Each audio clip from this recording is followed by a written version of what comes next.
دوای 10 ڕۆژ لە فڕاندنیان عەدنان و ئەرکانی برای گەڕانەوە کفری. چەند ساڵێکی کەمە چیرۆکی وەکو ئەم دوو برایە لە بیری خەڵکدا نەمابوو، ئەوەش فڕاندن و بێسەروشوێنکردن بوو لە ڕێگای بەغدا. بەڵام بە گەڕانەوەی ئەمان دیسان گوێی خەڵکی ناوچەکە ڕووداوێکی فڕاندنی بیستەوە.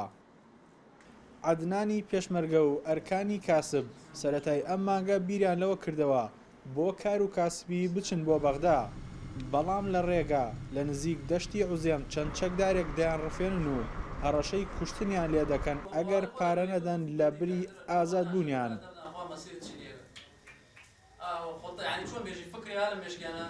ئەوان چۆنێتی گیران و ئازادبوونیان بۆ NRT دەگێڕنەوە.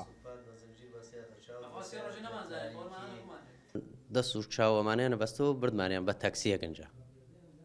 تەکسی یەکەم بچکەکانەوە بزانام ئێرانی نێش ئێتر لە ناو تەکسیەکەی کشی دەماچاوەبان سەرمانەوە. تەبعاً خۆم تەعەجبم تێەوە تەکسیە چۆنەوە نەزەلامی هەڵگردە. بردمانی تا گەیانمانیانە خان و حەوشیە. تر حسماگە کاینلێن بەرە ناو ماڵێ بردمانیانەوەوانە زنجیریاندا لە دەستە و پامانە و شەوە و چاومان بەسراوەت. فرێنەران کاتێ بە تەلەفۆن لەگەڵ کەسوکاری ئەم دوو برایە قسە دەکەن مەرجی ئەوە دادەنێن بۆ ئازادکردنیان کە 200 دەفتەر دۆلار بدەن کە ئەمە پارێکی خەیاڵیە بۆ خێزانێکی نەداری وەکو ئەوان. باوکی ئەو دوو کوڕە بۆ ئەوەی سۆراخیان بکات لە کفریەوە دەچێتە بەغدا.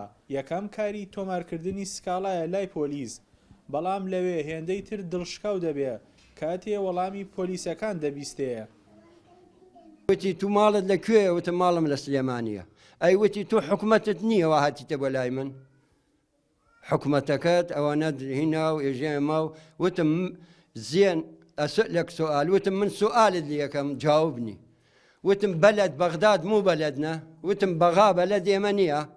ئەگەر بەلد ئێمە نییە عریزەکەم بۆ پێ با بڕۆمە لە سلێمانی شکاتکەم. وتم ئێمە حکومەتین، بەس ئێمە قەزیەکەمان لە بەغا خەتف کریاوە، لە بەغا حەوڵە دەین. وتی نە بڕۆ بۆ سلێمانی کتاب بکە و باک سلێمانی ئەحالە ئێمەی بکە.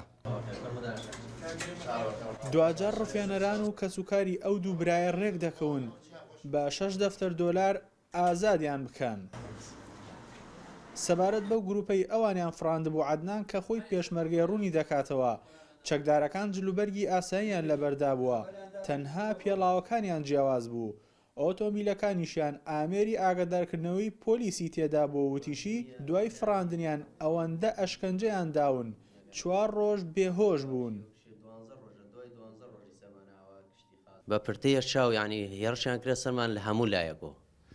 ئەتر هەموویان دەماچیان پێ بوو جلی مەدەنیشیان لە بەرابوو پوتی وەکو ژۆن و پوتەکانی جاران کە جێشی سەدام وانەیان کردە پێیان لەوەیان لە پێیا بوو. هەر هەڵمانیان گرت تاکە و خسمانیان ناو سیارەکانی خۆیان. ئەتر ئەو شتانیان شە پێ بکرد ئەم لاخ و ئەم جەڕەسەکەی کێن شورتەیە و هاوارکردنەکە بەسەر شارعا و بەڵام سیارەی شورتە نەبوو. بردمانیان مەسافەی تقریبەن چەند دەقەیەک دوورەوە کەفتین لەو شوێنە ئەزانین حەسەکەین ڕێیەکا سیارەکانوانە و لەوێ دوای دامانیان کرد یەکڕاست شوێنێک پێڵن یعنی شوێنی مەرگە و هەموو سونەکان لەوێ کوشتیانە. ئەم هەردوو ئەژنۆمان زۆر دایان لە ئەژنۆمان و ئەم کاجێڕمە ینی ئاوا هینیان کردو ئاسا بوو.